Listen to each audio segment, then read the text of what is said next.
Dans un petit village reculé, la nuit tombait rapidement sous des nuages sombres annonçant une tempête violente. Les éclairs zébraient l'horizon, projetant une lueur fugace sur les paisibles maisons du village. C'est dans ce contexte angoissant que vécurent Léo et Julie, deux frères et sœurs laissés seuls par leurs parents en raison d'une urgence. Alors que l'orage grondait et que les premières gouttes de pluie frappèrent les fenêtres, les parents de Léo et Julie leur recommandèrent de rester sages à la maison, promettant un retour rapide.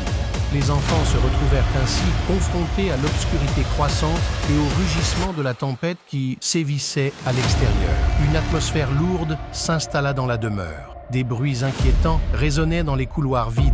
L'électricité vacillait, plongeant les pièces par intermittence dans l'obscurité. Une présence invisible et menaçante semblait épieur les enfants depuis l'ombre. Soudain, un éclair déchira le ciel obscurci, illuminant brièvement le salon où les enfants se tenaient. Cette fulgurance révéla une silhouette pâle et spectrale près de la fenêtre, ses yeux brillants d'une lueur étrange. Les enfants retenèrent leur souffle, incertains quant à la réalité de cette vision. Précipités pour allumer toutes les lumières, un tumulte éclata dans la maison. Objets déplacés, portes claquant sans raison, murmures funestes emplissant l'air. Léo et Julie perçurent une menace indescriptible tapie dans chaque recoin. La chose était avec eux, dans la maison, ils n'avaient plus aucune échappatoire. Au retour de leurs parents, ils furent retrouvés tous deux inconscients, incapables de relater leur vécu, les lèvres scellées par la peur.